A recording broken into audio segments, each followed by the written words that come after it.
Hi, I'm Kendra Corman. If you're a coach, consultant, or marketer, you know marketing is far from a perfect science. And that's why this show is called Imperfect Marketing.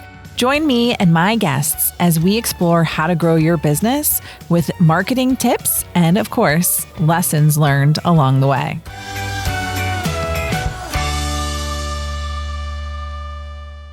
Hello and welcome back to another episode of Imperfect Marketing. I'm your host, Kendra Corman, and today I am really excited to be talking about strategy and tactics and technology with Sara Nay. Sara, thank you so much for joining me. I really appreciate you taking the time out to spend some time with me. Thank you for having me. And I really appreciate the name of your show. I've been in marketing for about 15 years now. And what marketing is ever perfect? Like there's a lot of figuring out and tweaking and learning and evolving and testing that goes into it. So I love the name of the show. Thank you so much. So talk to me a little bit about what you do in marketing now and how did you get there? So I work for a company called Duct Tape Marketing. I'm the CEO. Been with the company since December 2010. I started as an intern. I've had pretty much every role within the company, from account manager to fractional CMO to COO to sales, and now I'm the CEO seat. And so I've really grown and evolved with the company over the last 15 years. As a business, we really have two sides of duct tape marketing. So we work directly with small business clients where we come in, we create a marketing strategy based on the business strategy, and then we stay in the fractional CMO seat where we essentially oversee all of their marketing from a very strategic perspective. So that's one side of our business. We've been doing that the whole length of duct tape marketing, so about 30 years. And then the other side of our business we've been doing for about 15 years, and we actually certify marketing coaches, consultants, agencies, fractional CMOs in our approach so they can come in and lead their client engagement strategy and then serve as a fractional CMO. And you guys have a podcast too, right? We do. Our founder, John Jantz, jokes that he's been running it since before podcasting was cool. So I think it launched back in 2005. So it's been around for quite some time. And I am a follower. I'm a subscriber. Yay. I get the downloads. I listen to it regularly. So I love it. So I was really excited to have you on the show, partially because of that. I saw that and I was like, I'm a fan. Okay. Yay. So, which is always good. So awesome. Thank you. And that's so great to hear a story about how you moved up through the years in the company, trying all the different hats. Because I think the more that you do, the more you learn, and then the more you can apply. But the other piece that I really like that you said is that you build a marketing plan, a marketing strategy based on the business strategy. I have to highlight that for anybody listening, because I'll ask people, so what are your goals? And they're like, my marketing goals. And I'm like, no, your business goals, because you shouldn't have separate ones. Like there should be one thing that you're working towards. Yeah, you can have some KPIs that fall under marketing, but if it's not building the business goals, what are you doing? And we have something we call our marketing strategy pyramid, but the bottom layer is business strategy, because as you said, we need to know where the business is currently, what their revenue is, what their profit is, what are their 1 year, 3 year goals, what's their mission, vision, value, what do they want to be known for? We need to know all of that stuff, because once we know that stuff, we get to the middle layer of the marketing strategy pyramid, which is the marketing strategy, because now we know your revenue's here and you're trying to go here. And then we can create the marketing strategy to help them actually go on that journey. So that's where a lot of marketing agencies, consultants, fractional CMOs miss, and companies, is they just keep marketing as this separate thing. But it's they should be so tied together. The business strategy informs the marketing strategy. And then the top of our marketing strategy pyramid is the team strategy. So once you understand what the business is trying to accomplish, what the marketing strategy and plan is, then you can analyze your marketing team to then identify, do we have the right people in the right roles based on what we're actually trying to accomplish, versus just having seats filled in an org chart. Yes, it sounds so elementary and so simple, but it gets lost in translation. And I think people sometimes get distracted with the shiny objects and don't tie it back to what they're trying to achieve. And that's just so hard. So I totally get that. Yeah, and it's getting worse. And I don't know what we're going to talk about as strategy before technology, but it's getting worse right now than it ever has before, in my viewpoint. And because I see, and there's a lot of stats about this as well, it's not just my perspective, but a lot of small businesses are bringing in AI because it's here and they know they should be. but they're bringing in, like, let's say a chat GPT, as because that's one of the most common tools. And now everyone on their team is using chat GPT differently to do different things without proper training or guidelines or processes or systems around it. And so the output is all over the place. And a lot of times those teams are creating inconsistent copy that's not on brand because the proper strategy didn't go in on the front end. And so it's getting even worse right now. People are bringing in tools to solve their problems. Maybe it's a capacity issue, but they're not really taking a step back and answering the question of, like, what are we actually trying to accomplish? Because you need to understand that first to then say, okay, if we're going to grow our authority in the space by producing more content, and we're going to do that by producing video, and then we're going to repurpose that content into different forms of written content. Okay, now you have something that you're trying to accomplish. And then you can say, okay, now let's think about what humans do we need if we're talking team strategy in the top of the pyramid, but also what AI systems and tools can we layer below them to accomplish this specific goal, versus just saying, we're going to bring in ChatGPT and just create more content all the time. That's where it gets really messy. Oh my gosh. I find people are just like, they're like, hey, look at this new tool and we're going to start using it. I mean, you started with, hey, they're bringing it in to solve problems. I see some clients and people bringing in AI just to bring in AI. And I'm like, why? If you have a problem that you'd like to solve, then let's see if AI can fix that. But I mean, just jumping in going, well, we don't even know what it can do. And I'm like, we can find that out later. Let's figure out what the problem is and then the best way to solve it, which may or may not be AI, right? And I feel like we sometimes are putting the technology out there because we feel like we have to. And don't get me wrong, I am a huge fan of AI. Huge fan of AI. Love it. Saves me 30 to 40 hours a week and keeps me on brand and on point for myself and for all my clients, which I do love. But yeah, I mean, why are we using it? Why are you bringing it in? Rather than, okay, is there a way to make this process more efficient so that we can achieve these goals that we're setting out, right? Yeah, exactly. And I think there's two ways to think about the why are we bringing it in. And so a lot of what I've talked about so far is like the why behind what you're trying to accomplish.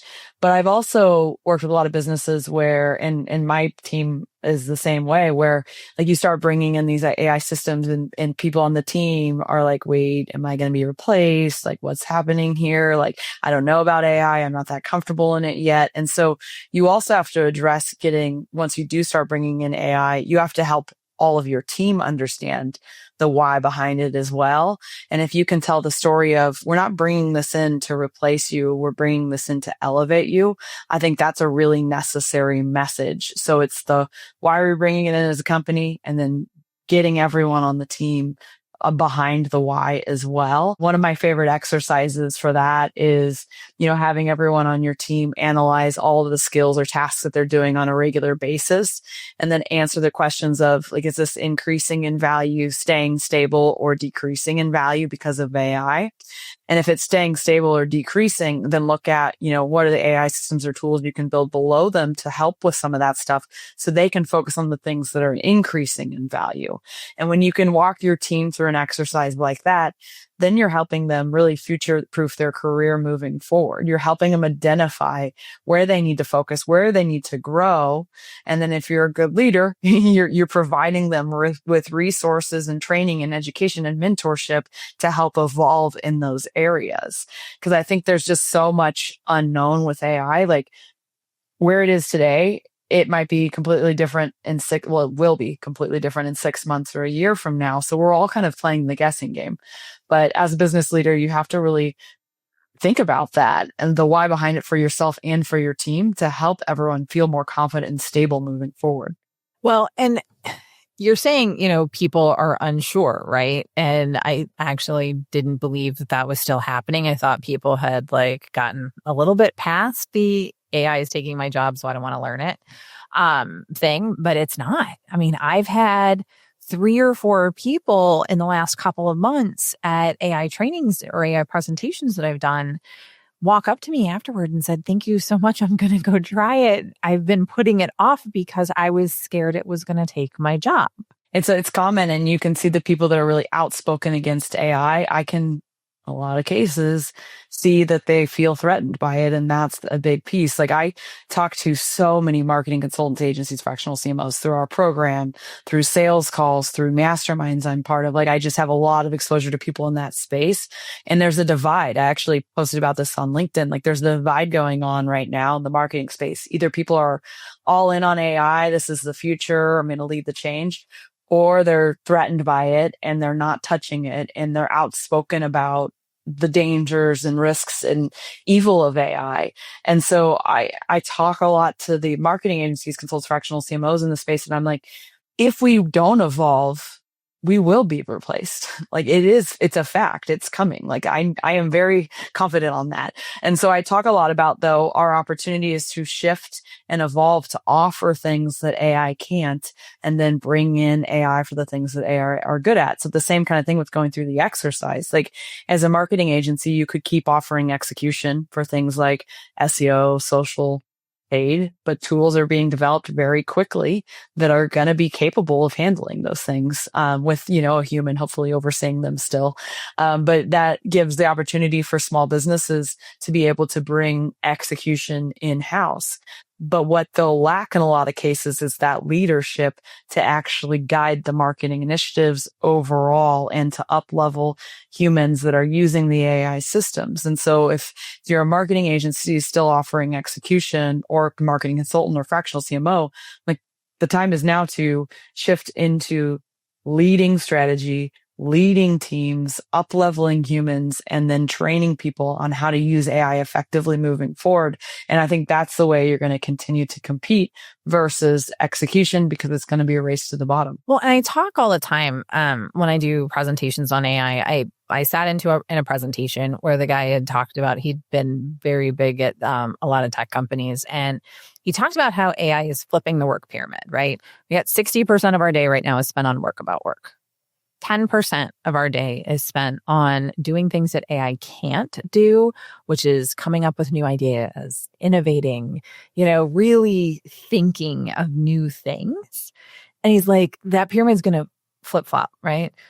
We're going to be spending 10% of our day on work about work and 60% of our day on that critical thinking and that ideation and those ideas and that next step, which is just so, so important. And I think it just gets overlooked so often, that we spend so much time on things that aren't adding value in the process, right? Handling emails and meetings, things like that we don't always need to be a part of. And, but I do think, again, supervising that process, a human overlooking that process, right? Overseeing it, making sure it's staying on task. Someone was just asking me, like, I keep telling ChatGPT to not do this and it keeps doing it. How do I get around it? It's just so, so important to have humans in the process. I even have a writing coach. I talk about her all the time because, yes, AI can do a lot of really great stuff on that first draft, but having a human that really understands the audience and the target and things like that can edit it to take it to a next level where it actually works and converts. And so I love how you're talking about having people in the process. Yeah. And just to touch into that a little bit more, just to give an example of what you're talking about, where some of our work is shifting from the work to being more strategic and creative and big picture thinking. So we've delivered something called Strategy First for clients for as long as I can remember. And it's always been a 30 to 45 day engagement where we're creating marketing strategy for a client. So we're doing a bunch of research and then we're creating a plan. And before AI, my team would do everything. We would do everything ourselves. And so we would create the slide deck. We would do all of the competitive research. We'd interview clients. We'd review all the reviews online and look for themes manually. And so we would do all of the work behind creating the marketing strategy. And it worked for us for a long time. But now with the evolution of AI, we can bring in tools to help with the time consuming stuff. And so we're still spending like the same amount of time in a lot of cases on the strategy for the clients, but we're spending so much more of our time on high level critical thinking, creativity, problem solving, like the things, being empathetic, like the things that humans need to do, where we're able to then bring in AI to, let's say, pull a competitive research report, a deep research report, and we get this, 15, 16, 17 page report, within a few minutes within ChatGPT. And so we're able to get the research done a lot faster to get us a higher volume of information to then put the strategy together. So that's an example of how we've shifted from more of like the grunt work to more of the bigger picture strategic thinking in our offer. Which I think is fantastic because that's exactly how AI should be used, right? Because again, you're still driving that strategy. And so we talking about strategy before tactics and technology. If someone's listening or watching and is thinking about, well, I just need to start using AI, what would you say to them? Stop thinking that way. No, I mean, honestly, I would say I agree. I do think you need to start using AI, but like anything, like if you don't take the step back and create the actual strategy, you're going to waste a lot of time, energy, money, push people towards burnout, miss opportunities. So there's a lot of negatives in going into that. So traditionally, we've always said strategy before tactics because in marketing, we've always seen small businesses in general, not just small, but they dive into tactics. So it's like, I just need this Meta campaign going ultimately. And so they'll launch this campaign and the messaging is all over the place. They don't have target market really identified. They're spending a lot of money. People go to like their website with no like proper landing page or email series or like, so it's just like they spend all this money on advertising where if they just took a step back and said, who are our ideal clients? What message resonates with them? What customer journey are we guiding them on? And then what content do we need to produce based on that? Their campaign is going to be so much more successful in the long run. And so the same thing is happening now with technology is people are just bringing in these tools and then they're just spending time and energy in a lot of cases, not as much money sometimes, but like a lot of it's just like time and energy. And it's like, again, if you would just take a step back and say, what are our objectives? What are we trying to accomplish? What are our biggest priorities? How does AI tie into that? And then when you decide you're going to bring in, let's say, a ChatGPT, then you need to train ChatGPT on your business strategy. So then you need to give it all the information you have. So here's our ideal clients and here's our messaging and here's everything we offer, and this is our why, and this is our founder story, and blah, blah, blah. Like the more information you can give a tool like that, then you're ready to start thinking about, okay, how are we going to actually use this to create output? But then you also need to put processes and systems behind it. So bringing in AI isn't this like simple thing that you can start dabbling it, but I really encourage you. It's like create the strategy, identify the tools based on that, train the tools on your strategy, put systems and processes in place, train your team, and that's where you'll be successful with AI. So a long, long time ago, I was interviewing for a job and it was one of those group interviews where they had a bunch of different candidates in and then they gave us activities to do and stuff like that. I don't know. And I did get the job. But a big part of why I got the job, I still think to this day, is they wanted a strategy, a marketing strategy. And every other group jumped right into tactics. These are marketing professionals with, 10 plus years of experience, and they were jumping right into tactics. I'm like, no, what's the strategy? Right? The strategy is above that. It is not Facebook ads. It is not, posting on social. I mean, at the time it was way before TikTok, it's not going viral. It's what is the strategy that we're looking to, to put behind it. And then you match up the tactics to it. And that's so important because it changes what you think might work. You can do a 180 if the strategy is different. When I started as the marketing director at Kaufman Group, I called all of the managing directors of all the offices around the country. And I was like, hey, so how can marketing help you? And I'll never forget this. Actually, it was more than one, but one of them said to me, well, Kendra, here's the thing. I have all the customers I need. I just want more business from them. I was like, you don't want any other customers? And they're business to business insurance wholesale. And they're like, no, I have all the customers that I want in the area. Any ones I don't work with. I've been in this area for like 60 years or something. Anybody I don't work with, I don't want to work with. And I was like, okay.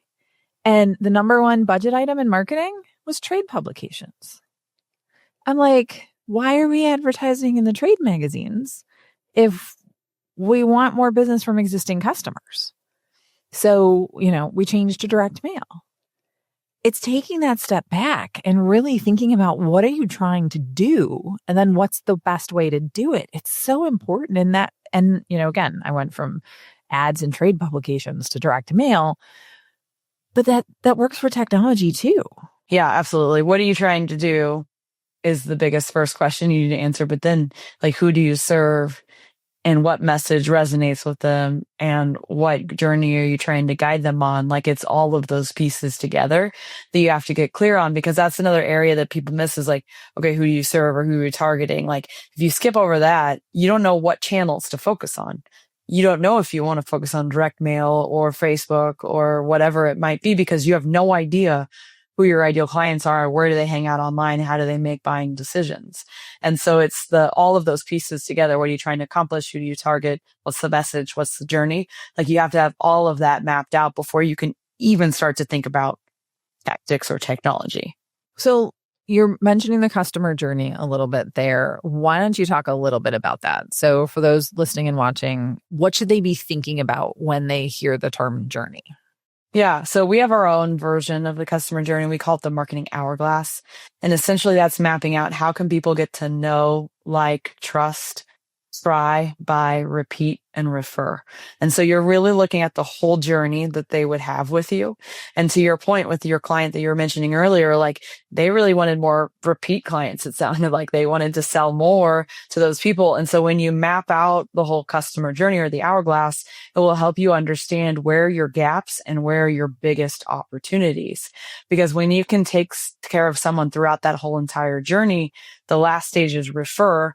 And the beauty in referral is if someone had an incredible experience, they're just going to, like, talk about your company in conversations as it comes up at networking events when friends ask, like, they're just going to naturally talk about the experience they had with your company. And then they then refer someone, and then that person moves through know, like, trust, try, buy really quickly, because there's already a level of trust built in. And so it's really taking care of your clients throughout the entire experience with you. And that's really through marketing, sales, and customer service. I think that that's fantastic. And I think that that's so important, because you need to start with that know, like, and trust, right? Then you can build on the rest. And it is about getting to referral. So many of my clients are based a ton on referral business, right? But sometimes it ebbs and flows because they're not always top of mind. And, that's a key part to that process, is keeping yourself top of mind so that when they do hear somebody that needs marketing support or HR consulting or something along those lines, that you're the one that they think of automatically, right? And that there's nobody else in that spot. Exactly. So it's the great experience throughout, and then it's staying top of mind. Where a lot of people, when they're thinking about referrals, they're like, oh, if we just ask for them, it will happen. And it's like, you have to ask for them at the right time, but you also have to, provide them with wins and good experiences along the way. And so it's really the combination of those two together, asking at the right time and providing a great experience and really staying top of mind, that's going to lead to more referrals down the road. Yes. And that's so great. Thank you so much. Okay. This has been a fantastic conversation, and I hope that everybody listening and watching is learning all about the fact that you start with strategy before you go and find the tools that are going to solve all of your problems. I think that that's really important, because you don't know what the problems are if you don't have a strategy yet. And so save yourself a lot of time, energy, and headaches along the way by starting with strategy, which I think is so important. Before I let you go, Sara, I do have to ask you the question that I ask all of my guests, and that is that this show is called Imperfect Marketing because marketing is anything but a perfect science. What has been your biggest marketing lesson learned? We say this to our clients all the time, and we actually went through this ourselves as well, is what I see a lot in the small business space is people just think they need to be doing more, like more marketing, more channels, more platforms, more ways to reach people.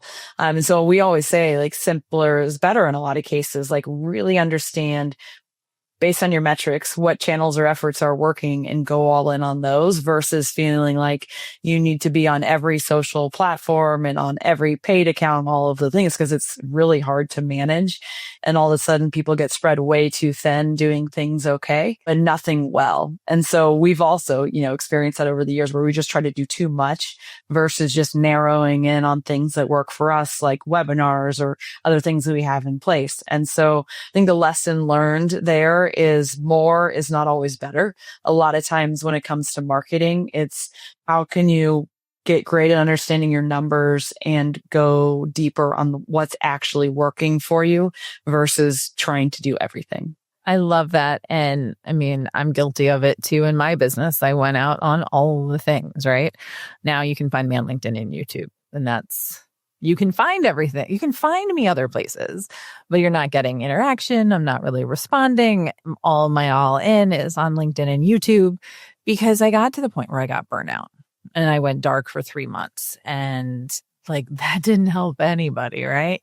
So I think that that's really a super strong lesson that most of us have learned the hard way. But you don't have to have that guilt that goes with it, right? Don't feel like you have to do all of the things.